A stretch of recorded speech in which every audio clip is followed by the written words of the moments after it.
ಓಂ ಶಾಂತಿ. ಮುರಳಿಯ ದಿನಾಂಕ 29/6/2022। मीठे बच्चे, तुम्हें किसी से भी जास्ती डिबेट नहीं करनी है। सिर्फ बाप का परिचय सबको दो। ಮಧುರ ಮಕ್ಕಳೇ, ನೀವು ಯಾರ ಜೊತೆಗೂ ಜಾಸ್ತಿ ಚರ್ಚೆ ಮಾಡಬಾರದು, ವಾದ ಮಾಡಬಾರದು. ಕೇವಲ ತಂದೆಯ ಪರಿಚಯವನ್ನು ಎಲ್ಲರಿಗೂ ಕೊಡಬೇಕು. प्रश्न: बेहद के बाप को मातेले बच्चे भी है तो सौतेले भी है। मातेले कौन है? ಬೇಹದ್ದಿನ ತಂದೆಗೆ ಸ್ವಂತ ಮಕ್ಕಳು ಇದ್ದಾರೆ, ಮಲ ಮಕ್ಕಳು ಇದ್ದಾರೆ. ಸ್ವಂತ ಮಕ್ಕಳು ಯಾರು? जो बाप की श्रीमत पर चलते पवित्रता की राखी बांधी हुई है, निश्चय है कि हम बेहद का वर्षा लेकर ही रहेंगे। ऐसे निश्चय बुद्धि बच्चे मातेले बच्चे हैं। और जो मनमत पर चलते कभी निश्चय कभी संशय प्रतिज्ञा करके भी तोड़ देते, वह है ಸೌತೇಲೆ ಬಚ್ಚೆ. ಯಾವ ಮಕ್ಕಳು ಶ್ರೀಮತದಂತೆ ನಡೀತಾರೆ, ಪವಿತ್ರತೆಯ ರಾಖಿಯನ್ನು ಗಟ್ಟಿಯಾಗಿ ಕಟ್ಕೊಂಡಿದ್ದಾರೆ, ಯಾರಿಗೆ ನಿಶ್ಚಯ ಇರ್ತದೆ ನಾನು ಬೇಹದ್ದಿನ ತಂದೆಯಿಂದ ಬೇಹದ್ದಿನ ಆಸ್ತಿಯನ್ನು ಪಡೆದೇ ಪಡಿತೀನಿ ಅಂತ, ಅಂತಹ ನಿಶ್ಚಯ ಬುದ್ಧಿ ಮಕ್ಕಳು ಸ್ವಂತ ಮಕ್ಕಳು ಆಗಿರ್ತಾರೆ. ಯಾರು ಮನ್ಮತದಂತೆ ನಡೀತಾರೆ, ಒಮ್ಮೆ ನಿಶ್ಚಯ ಬುದ್ಧಿ ಒಮ್ಮೆ ಸಂಶಯ ಬುದ್ಧಿ ಆಗ್ತಾರೆ, ಮಾಡಿದ ಪ್ರತಿಜ್ಞೆಯನ್ನು ಮುರಿತಾರೆ, ಅವರು ಮಲಮಕ್ಕಳು ಆಗಿರ್ತಾರೆ. सपूत बच्चों का काम है बाप की हर बात मानना। बाप पहले मत देते हैं, मीठे बच्चे अब प्रतिज्ञा की सच्ची राखी बांधो, विकारी वृत्ति को समाप्त करो. ಸುಪುತ್ರರು ಯಾರೆಂದರೆ ಯಾರು ತಂದೆಯ ಆಜ್ಞೆಯನ್ನು ಸಂಪೂರ್ಣವಾಗಿ ಪಾಲಿಸ್ತಾರೆ. ತಂದೆಯ ಮೊದಲನೇ ಶ್ರೀಮತ ಆಗಿದೆ, ಮಕ್ಕಳೇ ಪವಿತ್ರತೆಯ ಪ್ರತಿಜ್ಞೆ ಮಾಡಿರಿ, ಆ ಪ್ರತಿಜ್ಞೆಯ ರಾಖಿಯನ್ನು ಕಟ್ಕೊಳ್ಳಿ. ನಿಮ್ಮಲ್ಲಿ ಇರುವ ವಿಕಾರಿ ವೃತ್ತಿಗಳನ್ನು ಸಮಾಪ್ತ ಮಾಡಿರಿ.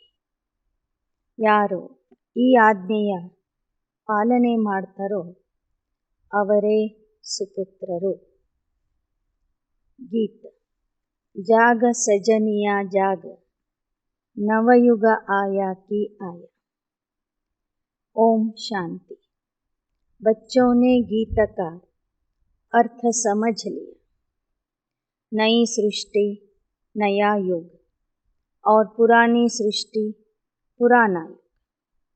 ಎದ್ದೇಳಿ ಸಜನಿಯರೇ ಎದ್ದೇಳಿ, ನವಯುಗ ಬರುತ್ತಿದೆ ಅಂತ ಈ ಹಾಡಿನ ಅರ್ಥ. ಈಗ ಹೊಸ ಜಗತ್ತು ಹೊಸ ಯುಗ ಬರಲಿದೆ. ಪುರಾನಿ ಸೃಷ್ಟಿ के बाद आती है नई सृष्टि. नई सृष्टि की रचना परमात्मा ही करते. ಹಳೆ ಪ್ರಪಂಚ ಹೋಗಲಿದೆ, ಹೊಸ ಪ್ರಪಂಚ ಬರಲಿದೆ. ಆ ಹೊಸ ಸೃಷ್ಟಿಯ ರಚನೆ ಪರಮಾತ್ಮ ಮಾಡ್ತಾರೆ. उनका नाम भी जरूर कहना पड़े. सिर्फ ईश्वर प्रभु कहने से योग किससे लगाएंगे, किसको याद करेंगे? हे ईश्वर ಪರಮಾತ್ಮ ಪ್ರಭು ಅಂತ ಕರೀತಾರೆ. ಆದರೆ ಅವನನ್ನು ಅವನ ಹೆಸರಿನಿಂದ ನೆನಪು ಮಾಡಿದರೆ ಅದು ಯಥಾರ್ಥ ಅನ್ನಿಸ್ತದೆ. ಒಮ್ಮೆ ಪರಮಾತ್ಮ ಅನ್ನೋದು, ಒಮ್ಮೆ ಈಶ್ವರ ಅನ್ನೋದು, ಒಮ್ಮೆ ಪ್ರಭು ಅನ್ನೋದು ಅಂದರೆ ನೆನಪು ಮಾಡಲಿಕ್ಕೂ ಸಹ ಏಕಾಗ್ರತೆ ಬರೋದಿಲ್ಲ. उसका नाम शिव है, शिव नाम तो भारत में बाला है. मनुष्य कहते उसको नाम रूप देश काल है नहीं. ಒಂದು ಕಡೆ ಈಶ್ವರ ಪ್ರಭು ಅಂತ ಕರೆಯುವಂಥವರು ಮತ್ತೊಂದು ಕಡೆ ಹೇಳ್ತಾರೆ ಅವನಿಗೆ ನಾಮ ರೂಪ ದೇಶ ಕಾಲ ಏನೂ ಇಲ್ಲ. ಆದರೆ ಅವನ ಹೆಸರು ಶಿವ ಅನ್ನೋದಾಗಿದೆ. ಈ ಶಿವ ಅನ್ನುವಂಥ ಹೆಸರು ಭಾರತದಲ್ಲಿ ಪ್ರಸಿದ್ಧಿಯಾಗಿದೆ. जिसकी ही शिवरात्रि मनाई जाती उनको बाप कहा जाता है. जब बाप का परिचय हो तब बाप से बुद्धि योग लगे. ಆ ಶಿವನಿಗೆ ಇಲ್ಲಿ ನಾವು ತಂದೆ ಅಂತ ಕರಿತೀವಿ. ತಂದೆಯ ಪರಿಚಯ ಸಿಕ್ಕಾಗ ಮಾತ್ರ ತಂದೆಯ ಜೊತೆಗೆ ಬುದ್ಧಿಯೋಗ ಜೋಡಿಸಲು ಸಾಧ್ಯವಾಗ್ತದೆ. किसी से जास्ती डिबेट करना फालतू है.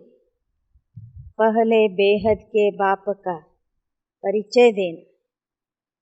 ಒಬ್ಬರ ಜೊತೆಗೆ ಜಾಸ್ತಿ ಚರ್ಚೆ ಮಾಡುವುದು, ವಾದ ಮಾಡುವುದು ಫಾಲ್ತು ಆಗಿದೆ. ಮೊದಲು ನಾವು ಬೇಹದ್ದಿನ ತಂದೆಯ ಪರಿಚಯ ಕೊಡಬೇಕು. वह मनुष्य सृष्टि कैसे कब और कौन सी रचते. ಆ ಪರಮಾತ್ಮ ಮಾನವ ಸೃಷ್ಟಿಯನ್ನು ಹೇಗೆ ಯಾವಾಗ ರಚನೆ ಮಾಡ್ತಾನೆ ಅಂತ ತಿಳಿಸಬೇಕು. लौकिक बाप तो सतयुग से लेकर कलयुग के अंत्य तक मिलता ही रहता है, परंतु याद फिर भी पारलौकिक बाप को किया जाता है.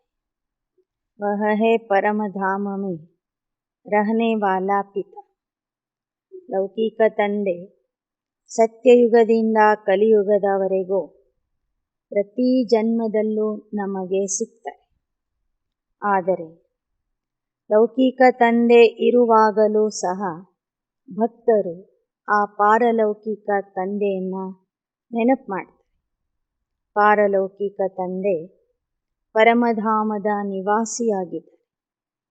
परमधाम स्वर्ग को नहीं समझ, सतयुग यहाँ का धाम है. परमधाम वह है जहाँ परम पिता परमात्मा और आत्माएं निवास करती. ಸ್ವರ್ಗಕ್ಕೆ ಪರಮಧಾಮ ಅಂತ ಹೇಳೋದಿಲ್ಲ. ಪರಮಧಾಮ ಅಂದರೆ ಪರಮಾತ್ಮ ಮತ್ತು ಆತ್ಮರು ನಿವಾಸ ಮಾಡುವ स्थल आगे. अब जबकि सभी आत्माओं का बाप स्वर्ग का रचयिता है, फिर बच्चों को स्वर्ग की राजाई क्यों नहीं है. हाँ, स्वर्ग की बादशाही कोई समय थी जरूर. नई दुनिया नया युग था. अभी पुरानी दुनिया पुराना युग है. बाप ने स्वर्ग रचा, ನರ್ಕ ಕಿಸ್ನೆ ಬನಾಯ. ಬಾಬಾ ಹೇಳ್ತಾರೆ ಮಕ್ಕಳ ಸಲುವಾಗಿ ನಾನು ಸ್ವರ್ಗದ ಸ್ಥಾಪನೆ ಮಾಡ್ತೀನಿ. ಹಾಗಾದರೆ ನರ್ಕದ ಸ್ಥಾಪನೆ ಯಾರು ಮಾಡ್ತಾರೆ. ಮಾಯಾ ರಾವಣನೆ नर्क बनाया. भारतवासियों को यह ज्ञान देना बहुत सहज, क्योंकि भारतवासी ही रावण को जलाते, सिर्फ अर्थ नहीं समझते. ಈ ಸ್ವರ್ಗವನ್ನು ನರ್ಕ ಮಾಡಿದವರು ರಾವಣ ಮತ್ತು ಮಾಯೆಯಾಗಿದೆ. ಭಾರತವಾಸಿಗಳಿಗೆ ಈ ಜ್ಞಾನ ಬಹಳ ಬೇಗ ಅರ್ಥ ಆಗ್ತದೆ. ಯಾಕೆ ಅಂದರೆ ಭಾರತವಾಸಿಗಳಿಗೆ ಸ್ವರ್ಗ ಮತ್ತು ನರ್ಕದ ವಿಚಾರ ಗೊತ್ತಿದೆ.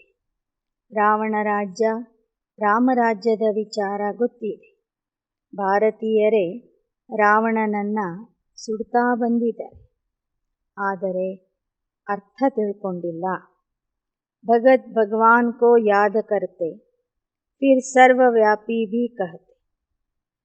नाम रूप से न्यारा है, बेअंत है, उनका अंत्य नहीं पाया जाता। इसलिए सभी मनुष्य मात्र ना उम्मीद ठंडे हो गए। ಒಂದು ಕಡೆ ಭಕ್ತರು ಭಗವಂತನನ್ನು ನೆನಪು ಮಾಡ್ತಾರೆ, ಮತ್ತೊಂದು ಕಡೆ ಸರ್ವವ್ಯಾಪಿ ಅಂತ ಹೇಳಿಬಿಡ್ತಾರೆ. ಅವನಿಗೆ ನಾಮ ರೂಪ ಏನೂ ಇಲ್ಲ ಅಂತಲೂ ಹೇಳ್ತಾರೆ. ಹೀಗೆ ಅವನು ಸಿಗದೇ ಇದ್ದಾಗ ಕೊನೆಗೆ ಭರವಸೆಯನ್ನು ಕಳ್ಕೊಂಡು ತಣ್ಣಗಾಗ್ಬಿಡ್ತಾರೆ. ठंडे भी होना है तो उनके आने का, स्वर्ग रचने का टाइम भी हो। अब बाप कहते, मैं फिर से आया। भक्तों को भगवान से फल तो जरूर मिलता है. ಬಾಬಾ ಹೇಳ್ತಾರೆ, ನಾನೀಗ ಮತ್ತೆ ಸ್ವರ್ಗ ರಚನೆ ಮಾಡಲಿಕ್ಕೆ ಬಂದಿದ್ದೀನಿ. ನಾನು ಬರುವುದಕ್ಕೂ ಒಂದು ಸಮಯ ಇದೆ. ಆ ಸಮಯದಲ್ಲಿಯೇ ಬರ್ತೀನಿ. ಭಕ್ತರಿಗೆ ಫಲ ಕೊಡ್ತೀನಿ. क्योंकि सब पतित है, भगवान को यहाँ ही आकर फल देना. ಭಕ್ತಿಯ ಫಲ ಕೊಡೋದಕ್ಕಾಗಿ ನಾನು ಈ ಪತಿತ ಜಗತ್ತಿಗೆ ಬರಬೇಕಾಗ್ತದೆ. वहाँ तो पतित जा न सके, इसलिए मुझे ही आना पड़े. ಯಾಕೆ ಅಂದರೆ ಭಕ್ತರು ಪತಿತ ಆಗಿರುವ ಕಾರಣ ಒಬ್ಬರು ನನ್ನ ಮನೆಗೆ, ನನ್ನ ಹತ್ತಿರ ಬರೋದಿಲ್ಲ. ನಾನೇ ಅಲ್ಲಿಂದ ಇಲ್ಲಿಗೆ ಬರಬೇಕಾಗ್ತದೆ. ಮೇರಾ ಆವಾಹನ್ करते, भक्तों को भगवान चाहिए. अब भगवान से क्या मिलेगा? ಮುಕ್ತಿ ಜೀವನ್ ಮುಕ್ತಿಗಾಗಿ ಭಕ್ತರು ನನ್ನನ್ನು ಕರೀತಾರೆ. भगवान से मुक्ति जीवन मुक्ति मिले, सबको नहीं देंगे. जो मेहनत करेंगे उन्हों को देंगे. इतनी करोड़ आत्माएं वर्षा पाएगी क्या? जब कोई आवे तो बोलो, बाप ಸ್ವರ್ಗ का रचयिता है. ಪ್ರಪಂಚದಲ್ಲಿರುವಂತಹ ಎಲ್ಲ ಆತ್ಮರು ಜೀವನ ಮುಕ್ತಿ ಪಡ್ಕೊಳ್ಳೋದಿಲ್ಲ. ತಂದೆ ಸ್ವರ್ಗದ ರಚಯಿತ ಆಗಿದ್ದಾರೆ. ಹಿಂದಿನ ಕಲ್ಪದಲ್ಲಿ ಯಾರು ಆ ಸ್ವರ್ಗದಲ್ಲಿ ಬಂದಿದ್ರು ಅವರೇ ಈ ಕಲ್ಪದಲ್ಲಿಯೂ ಬರ್ತಾರೆ. उनको अपने टाइम पर आना है. हमने भी पहले बहुत तलाश की, परंतु मिला नहीं. जप तप तीर्थ आदि किए, बहुत ढूंढा, परंतु मिला नहीं. उनको तो अपने समय पर आना है. ನಾವು ಸಹ ಭಕ್ತಿಯಲ್ಲಿ ಅವನನ್ನು ಸಾಕಷ್ಟು ಹುಡುಕಿದ್ದೇವೆ, ಆದರೆ ಅವನು ನಮಗೆ ಸಿಗಲಿಲ್ಲ. ತಂದೆ ತಾವು ಬರುವ ಸಮಯಕ್ಕೆ ಈ ಸೃಷ್ಟಿಗೆ ಬರ್ತಾರೆ. ಆ ಸಮಯ ಬರೋ ತನಕ ಅವನು ಸಹ ಬರೋದಿಲ್ಲ. आदि सनातन देवताओं को 84 जन्म लेने पड़ते. 5 वर्ण भी मशहूर है. वर्णों का किसी को पता नहीं, तो पहले पहले परिचय देना है. बाप है स्वर्ग का रचयिता और हम है ब्रह्मा कुमार कुमारी.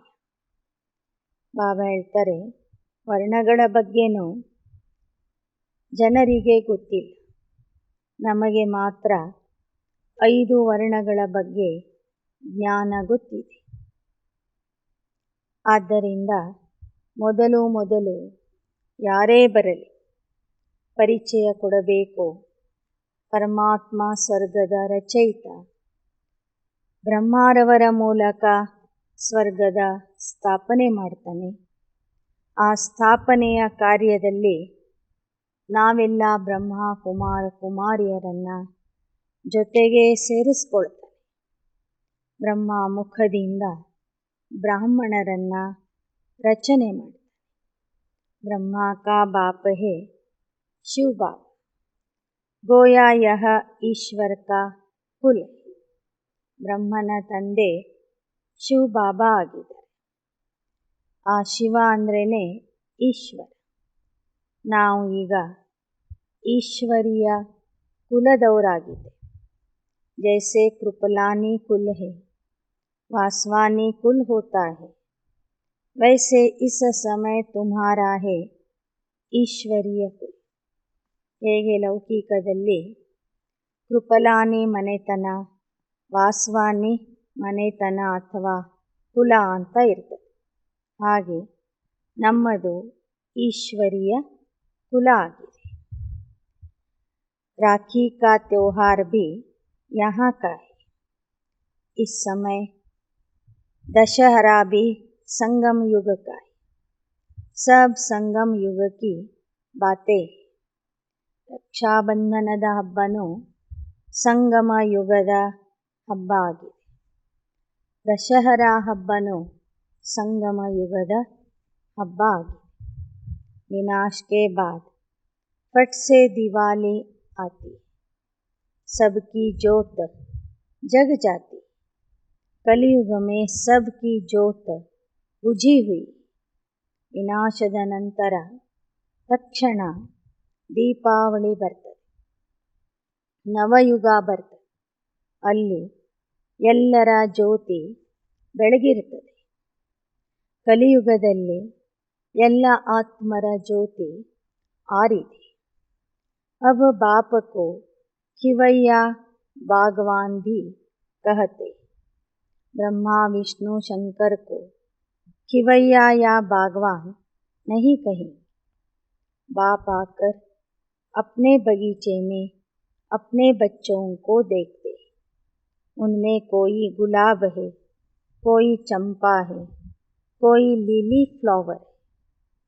ಅಂಬಿಗ ಮತ್ತು ತೋಟಗಾರ ಶಿವಬಾಬಾ ಆಗಿದ್ದಾರೆ. ಬ್ರಹ್ಮ ವಿಷ್ಣು ಶಂಕರರು ಅಂಬಿಗನೂ ಅಲ್ಲ, ತೋಟಗಾರರು ಅಲ್ಲ. ತಂದೆ ತಮ್ಮ ತೋಟದಲ್ಲಿ ಬಂದು ಮಕ್ಕಳನ್ನು ನೋಡ್ತಾ ಇದ್ದಾರೆ.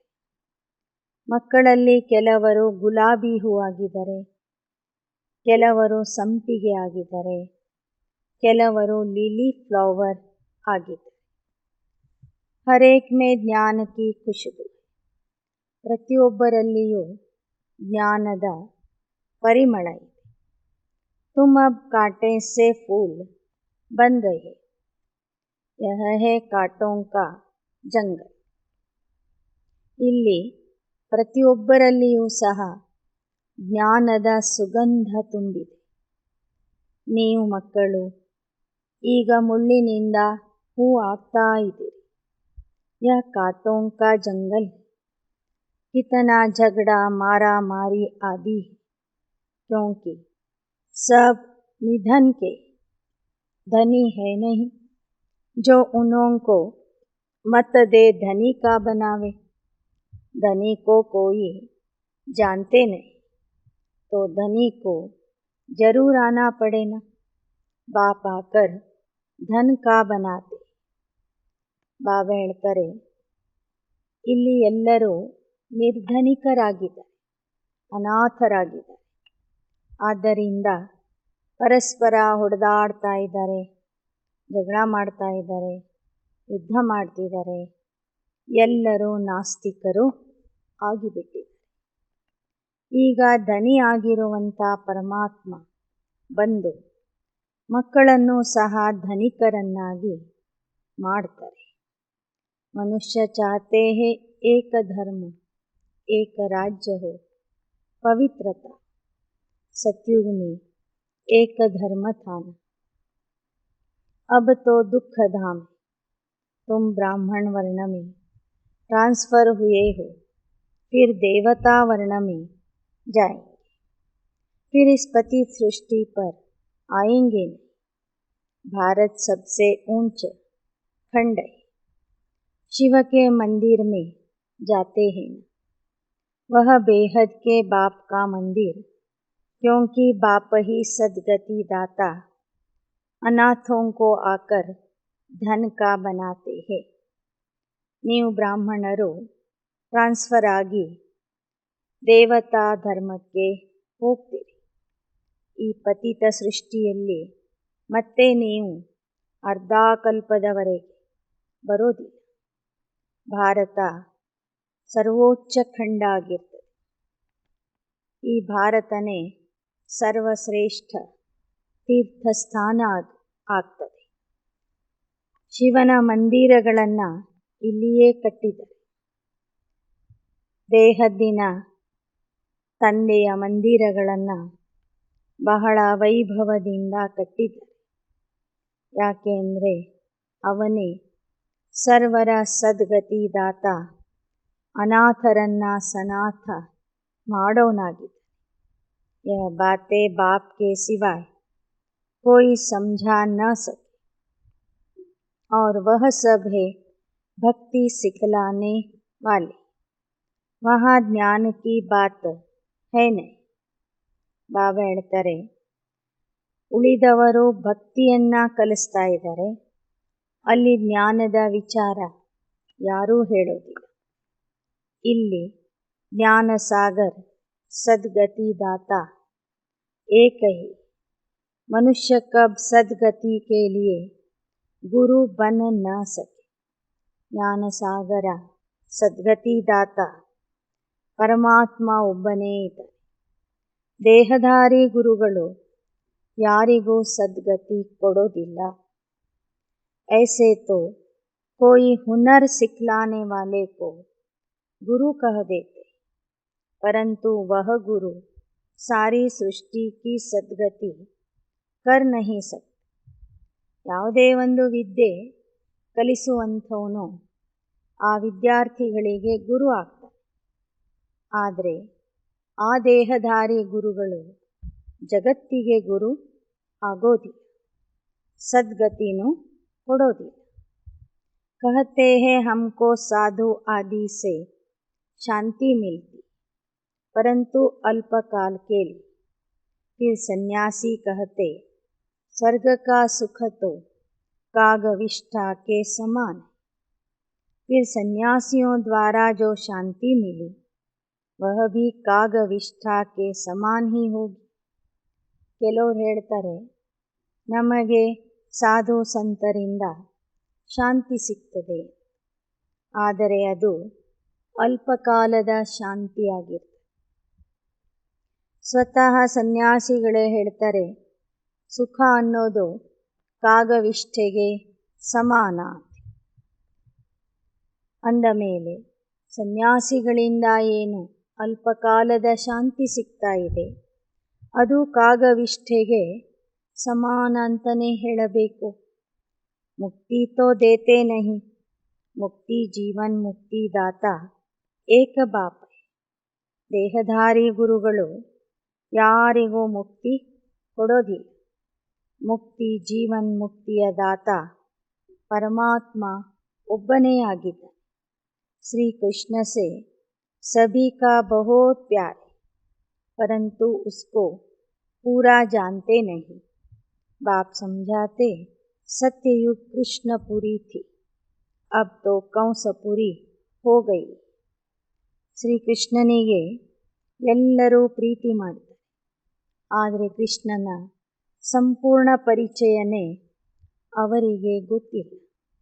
ಈಗ ತಂದೆ ತಿಳಿಸಿಕೊಡ್ತಾರೆ, ಸತ್ಯಯುಗ ಅಂದರೆ ಕೃಷ್ಣಪುರಿ ಆಗಿದೆ, ಕಲಿಯುಗ ಕಂಸಪುರಿ ಆಗಿದೆ. अब बाप आकर फिर कृष्णपुरी बनाते. फिर आधा कल्प के बाद रावण राज्य नर्क बन जाता है. ಸತ್ಯಯುಗ ಕೃಷ್ಣಪುರಿ ಆಗಿತ್ತು, ಅದು ನಂತರ ಅರ್ಧಾಕಲ್ಪ ನರ್ಕ ಆಗಿಬಿಡ್ತದೆ. आधा सुख आधा दुख. सुख का समय जास्ती, परंतु सुख दुख का खेल तो चलता रहता. ಸೃಷ್ಟಿ ನಾಟಕದಲ್ಲಿ ಅರ್ಧ ಸಮಯ ಸುಖ ಇದೆ, ಅರ್ಧ ಸಮಯ ದುಃಖ ಇದೆ. ಮಕ್ಕಳ ಪಾಲಿಗೆ ಸುಖನೇ ಜಾಸ್ತಿ ಇದೆ, ದುಃಖ ಕಡಿಮೆ ಇದೆ. ಆದರೆ ಸುಖ ದುಃಖ ಎರಡನ್ನೂ ಸಹ ಎಲ್ಲರೂ ಅನುಭವ ಮಾಡಲೇಬೇಕು. इसको सृष्टि चक्र कहा जाता है व हार जीत का खेल कहा जाता है. सन्यासी समझते हैं हम मोक्ष को पा लेंगे, परंतु मोक्ष को कोई पा नहीं सकते. इस राज को कोई जानता नहीं. ಇದು ಸೃಷ್ಟಿ ಚಕ್ರ, ಸೋಲು ಗೆಲುವಿನ ಆಟ. ಸನ್ಯಾಸಿಗಳು ತಿಳ್ಕೊಂಡಿದ್ದಾರೆ ಅವರು ಸಂಪೂರ್ಣ ಮೋಕ್ಷವನ್ನು ಪಡ್ಕೋತಾರೆ ಅಂತ. ಆದರೆ ಮೋಕ್ಷ ಯಾರಿಗೂ ಇಲ್ಲ ಅಂತ ಬಾಬಾ ಹೇಳ್ತಾರೆ. तुम अपनी राजधानी स्थापन कर रहे हो ना, यहाँ तो देखो दुख ही दुख है. ನೀವು ನಿಮ್ಮದೇ ಆದಂಥ ರಾಜಧಾನಿ ಸ್ಥಾಪನೆ ಮಾಡ್ತಾ ಇದ್ದೀರಿ. ಇಲ್ಲಿ ನೋಡಿದರೆ दुखने दुख है. हम बाप की मदद से स्वर्ग बना रहे, फिर हम ही मालिक बन राज्य करेंगे और बाकी सबको मुक्ति धाम में भेज देंगे. ನಾವು ತಂದೆಗೆ ಸಹಾಯ ಮಾಡಿ ನಮಗಾಗಿ ಸ್ವರ್ಗವನ್ನು ಕಟ್ತಾ ಇದ್ದೀವಿ. ಆ ಸ್ವರ್ಗದ ಮಾಲೀಕರು ನಾವೇ ಆಗ್ತೀವಿ. ರಾಜ್ಯ ಆಳೋರು ನಾವೇ, ಉಳಿದವರು ಮುಕ್ತಿಧಾಮದಲ್ಲಿ ಇರ್ತಾರೆ. वह फिर अपने समय पर आएंगे. जब यह उतरेंगे तो पहले सुख में आएंगे, फिर दुख. ಇತರ ಧರ್ಮದವರು ತಮ್ಮ ತಮ್ಮ ಸಮಯಕ್ಕೆ ಸರಿಯಾಗಿ ಬರ್ತಾರೆ. ಬಂದಾಗ ಮೊದಲು ಸುಖವನ್ನು ಅನುಭವಿಸ್ತಾರೆ, ನಂತರ ದುಃಖವನ್ನು ಅನುಭವಿಸ್ತಾರೆ. ಬಾಪ್ कहते अब सभी को वापिस जाना है. बाप बच्चों से ही बात करते. बच्चों में भी कोई सौतेले कोई मातेले. सौतेले वह जो पवित्रता की राखी नहीं बांधते. मातेले को निश्चय हम तो वर्षा लेकर ही छोड़ेंगे. बाकी कोई कोई तो ಫೇಲ್ ಹೋತೆ. ಬಾಬಾ ಹೇಳ್ತಾರೆ, ನನ್ನ ಮಕ್ಕಳಲ್ಲಿ ಕೆಲವರು ಸ್ವಂತ ಮಕ್ಕಳು, ಕೆಲವರು ಮಲ ಮಕ್ಕಳಿದ್ದಾರೆ. ಸ್ವಂತ ಮಕ್ಕಳು ಅಂದರೆ ಪವಿತ್ರತೆಯ ರಾಖಿಯನ್ನು ಕಟ್ಕೊಂಡಿರುವಂಥವು. ಮಲ ಮಕ್ಕಳು ಅಂದರೆ ಒಮ್ಮೊಮ್ಮೆ ಅವರು ಫೇಲ್ ಆಗ್ತಾರೆ. ಕಚ್ಚೆ ಪಕ್ಕೆ ನಂಬರ್ ವಾರ್ ತೋ ಹೋತೆ ಹೇ ನ. पक्के जो होंगे वह स्त्री बच्चों को लेकर आए, आप समान बनाए. ಮಕ್ಕಳಲ್ಲಿ ಕೆಲವರು ಕಚ್ಚಾ ಮಕ್ಕಳು, ಕೆಲವರು ಪಕ್ಕಾ ಮಕ್ಕಳು ಇರ್ತಾರೆ. ಯಾರು ಪಕ್ಕಾ ಇರ್ತಾರೆ ಅವರು ತಮ್ಮ ಹೆಂಡತಿ ಮಕ್ಕಳನ್ನು ಕರ್ಕೊಂಡು ಬರ್ತಾರೆ, ತಮ್ಮ ಸಮಾನ ಮಾಡ್ತಾರೆ. ಹಂಸ ಬಗೂಲೆ ತೋ इकट्ठे रह ना सके. बड़ी जिम्मेवारी है बाप के ऊपर. ಹಂಸ ಮತ್ತು ಕೊಕ್ಕರೆಗಳು ಒಂದು ಕಡೆ ಇರೋದಿಲ್ಲ. ಬಾಬಾ ಬಹಳ ದೊಡ್ಡ ಜವಾಬ್ದಾರಿಯನ್ನು ವಹಿಸಿಕೊಂಡಿದ್ದಾರೆ. सबको पवित्र बनाना कितनी बड़ी जिम्मेवारी बाप का काम है. इसलिए बाप कहते दोनों पहिया एक साथ चलो. ಇಡೀ ಜಗತ್ತನ್ನೇ ಪಾವನ ಮಾಡುವಂತಹ ದೊಡ್ಡ ಜವಾಬ್ದಾರಿ ತಂದೆಯ ಮೇಲೆ. ಅದಕ್ಕಾಗಿ ತಂದೆ ಹೇಳ್ತಾರೆ, ಮನೆಯಲ್ಲಿ ಇರುವಂತಹ ಪತಿ ಪತ್ನಿ ಇಬ್ಬರೂ ಜ್ಞಾನಕ್ಕೆ ಬಂದು ಬಿಟ್ಟರೆ ಗಾಡಿ ಸರಿಯಾಗಿ ಓಡ್ತದೆ, ರಥ ಸರಿಯಾಗಿ ಓಡ್ತದೆ. ರಥದ ಎರಡೂ ಗಾಲಿಗಳು ಈ ಮಾರ್ಗದಲ್ಲಿ ನಡೀತಾ ಇದ್ದರೆ ಪವಿತ್ರ ಆಗುವುದು ಸಹಜ ಆಗ್ತದೆ.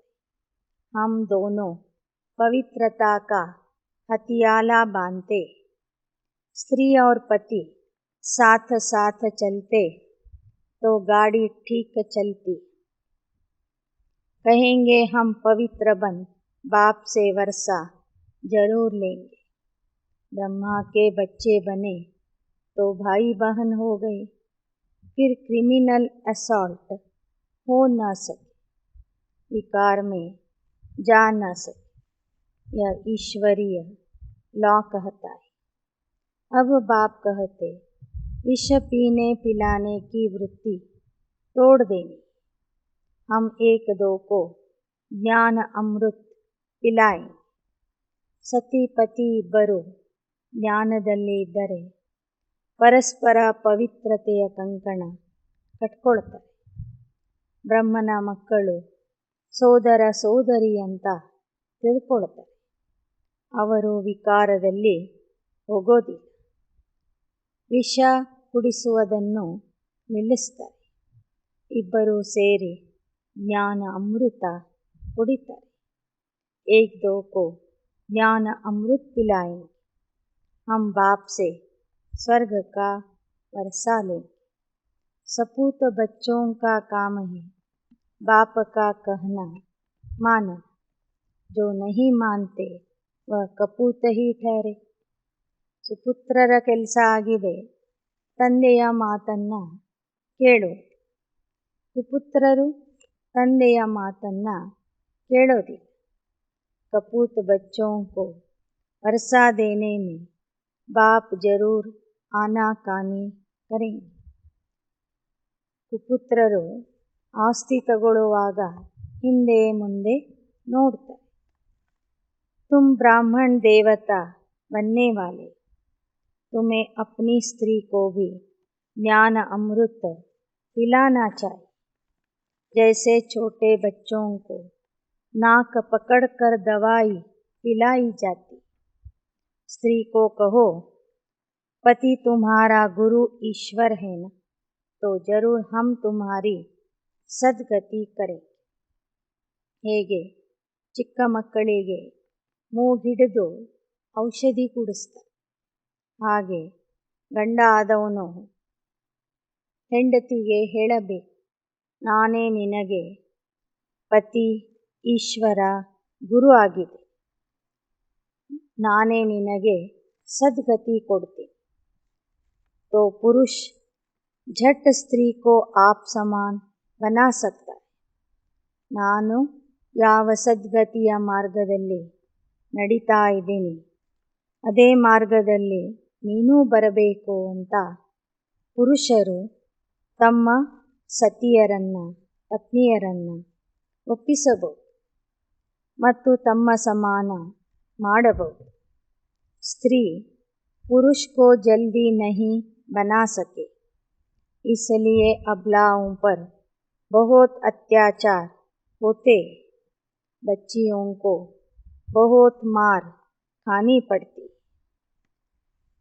ಪತಿ ಜ್ಞಾನಕ್ಕೆ ಬಂದು ಮಕ್ಕಳು ಹಾಗೂ ಪತ್ನಿಗೆ ಒಪ್ಪಿಸುವುದು ಸಹಜ. ಆದರೆ ಪತ್ನಿ ಜ್ಞಾನಕ್ಕೆ ಬಂದು ಮನೆಯಲ್ಲಿರುವಂತಹ ತಮ್ಮ ಪುರುಷರನ್ನು ಒಪ್ಪಿಸುವುದು ಕಷ್ಟ ಆಗ್ತದೆ ಅಂತ ಹೇಳ್ತಾರೆ. ಅದಕ್ಕಾಗಿ ಅಬಲೆಯರ ಮೇಲೆ ಅತ್ಯಾಚಾರ ನಡೀತದೆ. ಬಚ್ಚಿಯೋं को बहुत मार खानी पड़ती.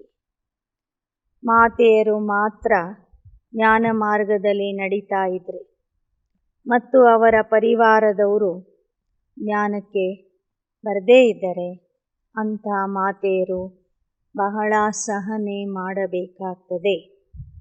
ತುಮಾರಿ ರಕ್ಷಾ ಗವರ್ಮೆಂಟ್ ಬಿ ಕರ್ ನಹಿ ಸಕೆ. ನಿಮ್ಮ ರಕ್ಷಣೆ ಸರ್ಕಾರನೂ ಮಾಡೋದಿಲ್ಲ. ವಹ ಕಹೇಗಿ ಹಮ್ ತೋ ಕುಚ್ ನಹಿ ಕರ್ ಸಕ್ತೆ. ಸರ್ಕಾರ ಹೇಳ್ತದೆ ನಿಮ್ಮ ಮನೆ ವಿಷಯ ನೀವೇ ನೋಡ್ಕೊಳ್ಳಿ, ನಾವು ಇದರಲ್ಲಿ ಏನೂ ಮಾಡಲಿಕ್ಕೆ ಆಗೋದಿಲ್ಲ ಅಂತ. बाप कहेंगे बच्चे श्रीमत पर चलो, तुम स्वर्ग के मालिक बने.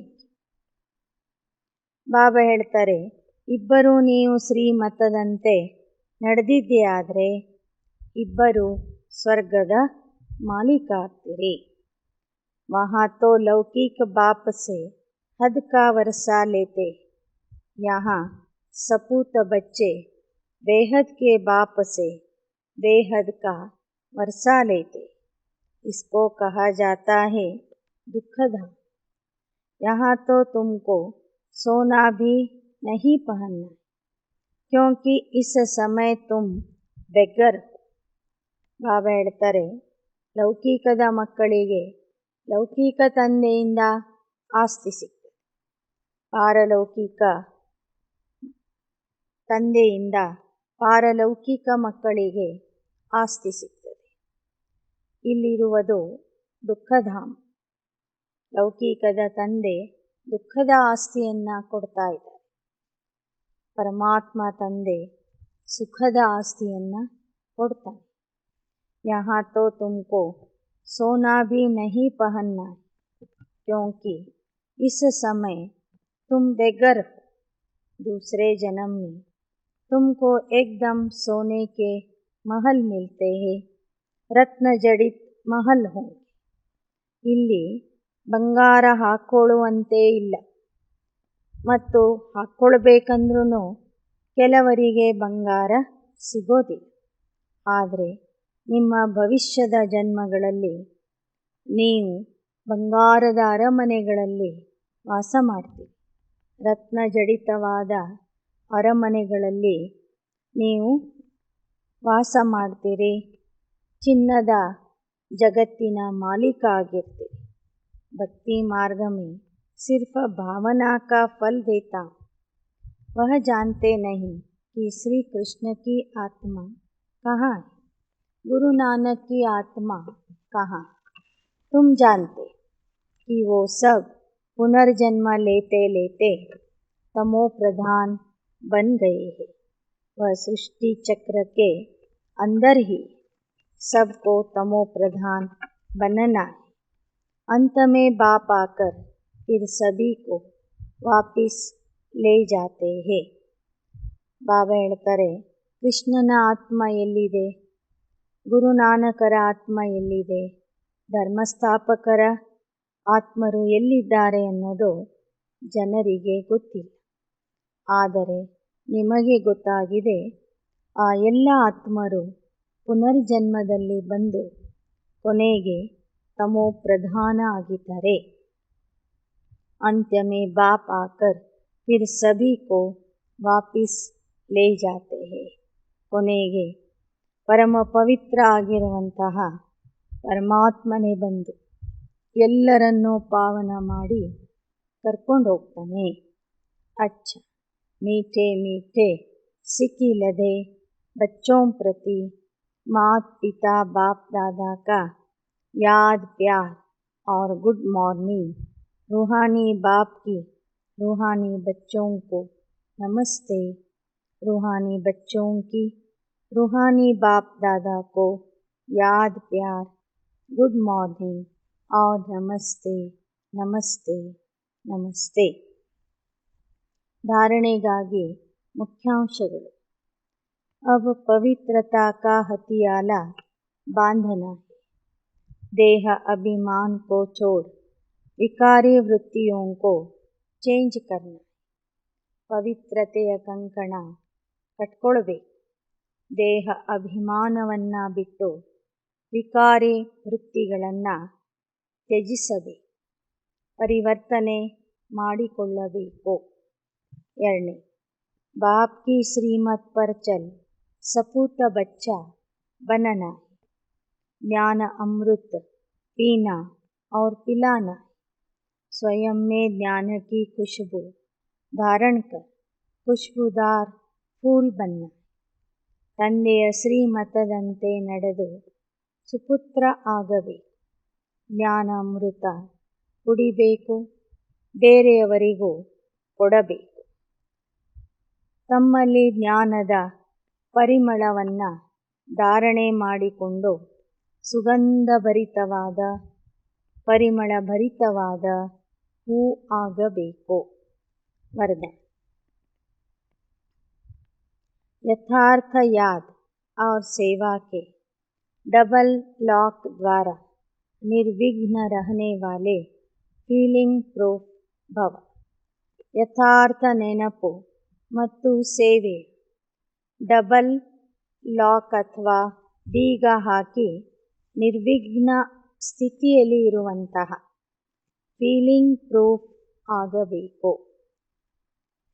माया के आने के जो भी दरवाजे हैं उन्हें याद और सेवा का डबल लॉक लगाओ. यदि याद में रहते और सेवा करते भी माया आती है तो जरूर याद अथवा सेवा में कोई कमी. यथार्थ सेवा वह है जिसमें कोई भी स्वार्थ न हो. अगर निस्वार्थ सेवा नहीं तो लॉक ढीला है और याद भी शक्तिशाली चाहिए. ऐसा डबल लॉक हो तो निर्विघ्न बन जाएंगे. फिर क्यों क्या की व्यर्थ फीलिंग से परे फीलिंग प्रूफ आत्मा रहेंगे. ಮಾಯೆ ಬರುವುದು ಎರಡು ಬಾಗಿಲುಗಳಿಂದ. ಆ ಎರಡು ಬಾಗಿಲುಗಳಿಗೆ ನೆನಪು ಮತ್ತು ಸೇವೆಯ ಲಾಕ್ ಹಾಕಿ. ಸೇವೆ ಮತ್ತು ನೆನಪಿನಲ್ಲಿ ಇದ್ದರೆ ಮಾಯೆ ಬರೋದಿಲ್ಲ. ಮಾಯೆ ಬರ್ತಾ ಇದೆ ಎಂದರೆ ಅರ್ಥ ನೀವು ಸೇವೆ ಮತ್ತು ನೆನಪಿನ ಬೀಗವನ್ನು ಹಾಕಿಲ್ಲ. ಯಥಾರ್ಥ ಸೇವೆ ಅಂದರೆ ಅಲ್ಲಿ ಸ್ವಾರ್ಥ ಅನ್ನೋದು ಇರಬಾರದು. ನಿಸ್ವಾರ್ಥ ಸೇವೆ ಮಾಡ್ತಾ ಇದ್ದರೆ ಮಾಯೆ ನಿಮ್ಮ ಹತ್ತಿರ ಬರೋದಿಲ್ಲ. ಸ್ವಾರ್ಥ ಇದ್ದರೆ ನೀವು ಹಾಕಿದ ಬೀಗ ಲೂಸ್ ಆಗಿದೆ ಅಂತ ಅರ್ಥ. ಹಾಗೆಯೇ ನಿಮ್ಮ ನೆನಪು ಸಹ ಶಕ್ತಿಶಾಲಿಯಾಗಿ ಇರಬೇಕು. ಇಂತಹ ಡಬಲ್ ಲಾಕ್ ಹಾಕಿದರೆ ಮಾತ್ರ ನಿರ್ವಿಘ್ನ ಆಗುವಿರಿ. ಆಗ ಯಾಕೆ, ಏನು, ಹೇಗೆ ಎಂಬ ಫೀಲಿಂಗ್ ಏನಿದೆ, ಮನಸ್ತಾಪ ಮಾಡಿಕೊಳ್ಳುವುದು, ದುಃಖ ಪಡೋದೇನಿದೆ ಅದರಿಂದ ನೀವು ಮುಕ್ತ ಆಗ್ತೀರಿ. ಫೀಲಿಂಗ್ ಪ್ರೂಫ್ ಆತ್ಮ ಆಗಿಬಿಡ್ತೀರಿ. स्लोगन: स्नेह और शक्ति का बैलेंस ही सफलता की अनुभूति कराता है. ಸ್ನೇಹ ಮತ್ತು ಶಕ್ತಿಯ ಬ್ಯಾಲೆನ್ಸ್ ಏನಿದೆ ಅದು ಸಫಲತೆಯ ಅನುಭವ ಮಾಡಿಸುತ್ತದೆ. मातेश्वरी जी के अनमोल महावाक्य. वास्तव में ज्ञान प्राप्त करना सेकंड का काम है, परंतु अगर मनुष्य एक सेकंड में समझ जाए तो उनके लिए एक ही सेकंड लगता है अपने स्वधर्म को जान शांत स्वरूप में रहने के. आत्मा और परमात्मा दोनों शांति के स्वरूप है. आत्मा परमात्मा की संतान है. यह समझना एक सेकंड की बात है, परंतु इसमें निश्चय करने में कोई हठयोग, जप, तप, किसी प्रकार का साधन कोई ज़रूरत नहीं. बस ओरिजिनल अपने रूप को पकड़ना. ಬಾಬಾ ಹೇಳ್ತಾರೆ, ಆ ಶಾಂತಿಯ ಅನುಭವ ಮಾಡುವುದಕ್ಕಾಗಿ ಹಠಯೋಗ, ಜಪ, ತಪ ಏನೂ ಬೇಕಿಲ್ಲ. ನಮ್ಮ ಮೂಲ ಸ್ವರೂಪವನ್ನು ತಿಳ್ಕೊಂಡ್ರೆ ಸಾಕು. बाकी हम जो इतना पुरुषार्थ कर रहे हैं वह किसके लिए, इस पर समझाया जाता है. जैसे अपनी प्रैक्टिकल जीवन को बनाना है तो अपने इस बॉडी कॉन्शियस से पूरा बाहर निकलना है. असल में सोल कॉन्शियस रूप में स्थित होने व इन दैवी गुणों को धारण करने में मेहनत ಅವಶ್ಯ लगती है. ಮಾತೇಶ್ವರಿ ಅವರು ಹೇಳ್ತಾ ಇದ್ದಾರೆ, ನಾವು ಪ್ರಾಕ್ಟಿಕಲ್ ಆತ್ಮಾಭಿಮಾನಿ ಆಗಬೇಕಾದರೆ ದೈವಿ ಗುಣಗಳನ್ನು ಧಾರಣೆ ಮಾಡ್ಕೋಬೇಕು. ನಮ್ಮಲ್ಲಿ ಇರುವ ದೇಹ ಅಭಿಮಾನವನ್ನು ಸಂಪೂರ್ಣವಾಗಿ ತೆಗೆದು ಹಾಕಬೇಕು. ಇದರಲ್ಲಿ ಪರಿಶ್ರಮ ಇದೆ. इसमें हर समय हर कदम सावधान रहना. अब जितना हम माया से सावधान रहेंगे तो भल कितनी भी घटनाएं सामने आएगी मगर हमारा सामना नहीं कर सकेगी. ಜ್ಞಾನ ತಿಳ್ಕೊಳ್ಳಿಕ್ಕೆ ಒಂದೇ ಸೆಕೆಂಡ್ ಸಾಕು. ಧಾರಣೆ ಮಾಡಿಕೊಳ್ಳಿಕ್ಕೆ ಸಮಯ ಬೇಕು, ಪರಿಶ್ರಮ ಬೇಕು. ಪ್ರತಿ ಹೆಜ್ಜೆ ಹೆಜ್ಜೆಗೂ ಎಚ್ಚರಿಕೆಯಿಂದ ನಡಿಬೇಕಾಗ್ತದೆ. ಎಷ್ಟೆಷ್ಟು ನಾವು ಎಚ್ಚರಿಕೆಯಿಂದ ನಡಿತೀವಿ, ಎಚ್ಚರಿಕೆಯನ್ನು ವಹಿಸ್ಕೊಡ್ತೀವಿ, ಅಷ್ಟೇ ಧೈರ್ಯದಿಂದ ಮಾಯೆಗೆ ಎದುರಿಸಬಹುದು. माया सामना तब करती जब हमने अपने को विस्मृत करते. ಮಾಯೆ ನಮಗೆ ಹೆದರಿಸುವುದು ಯಾವಾಗ ಅಂದರೆ ನಾವು ನಮ್ಮ ಸ್ವರೂಪವನ್ನು ಮರೆತಾಗ. अब यह जो इतनी मार्जिन है सिर्फ प्रैक्टिकल लाइफ बना देगी, बाकी ज्ञान तो सेकेंड की बात है. ಇಷ್ಟೆಲ್ಲ ಸಮಯ ನಮಗೆ ಯಾಕೆ ಬೇಕು ಅಂದರೆ ಆ ಜ್ಞಾನವನ್ನು ನಮ್ಮ ಪ್ರತ್ಯಕ್ಷ ಜೀವನದಲ್ಲಿ ಆಚರಣೆಯಲ್ಲಿ ತರುವುದಕ್ಕಾಗಿ ಸಮಯ ಬೇಕು. ಜ್ಞಾನ ತಿಳ್ಕೊಳ್ಳಿಕ್ಕೆ ಒಂದೇ ಸೆಕೆಂಡ್ ಸಾಕು ಅಂತ ಮಾತೇಶ್ವರಿಯವರು ತಮ್ಮ ಅನುಭವದಿಂದ ಈ ಮಾತುಗಳನ್ನು ಮಕ್ಕಳಿಗೆ ತಿಳಿಸ್ತಾ ಇದ್ದಾರೆ.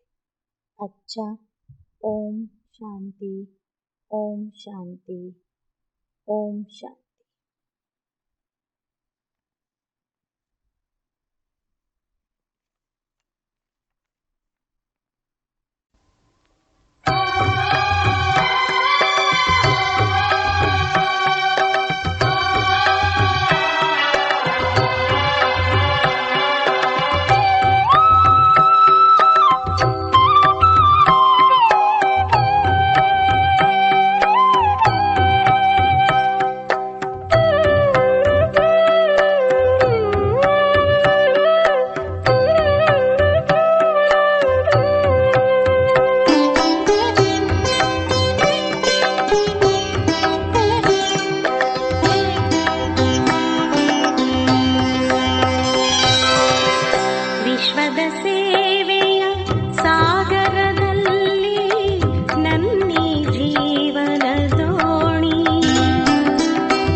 ವಿಶ್ವದ ಸೇವೆಯ ಸಾಗರದಲ್ಲಿ ನನ್ನಿ ಜೀವನ ದೋಣಿ ತೇಲಿ ತೇಲಿ ಸಾಗುತ್ತಿದೆ ಬಾಬಾ,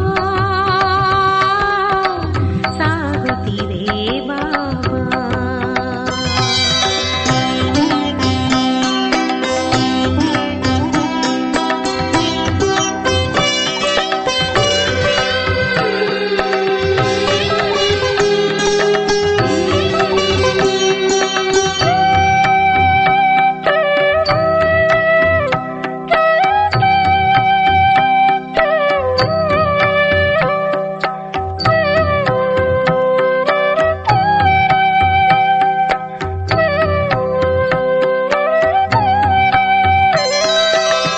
ಮಾಯೆಯ ಅಲೆಗಳು ವಿಧ ವಿಧ ಬರಲಿ, ಭಯವಿರುಗಾಳಿ ಸಾವಿರ ತರಲಿ.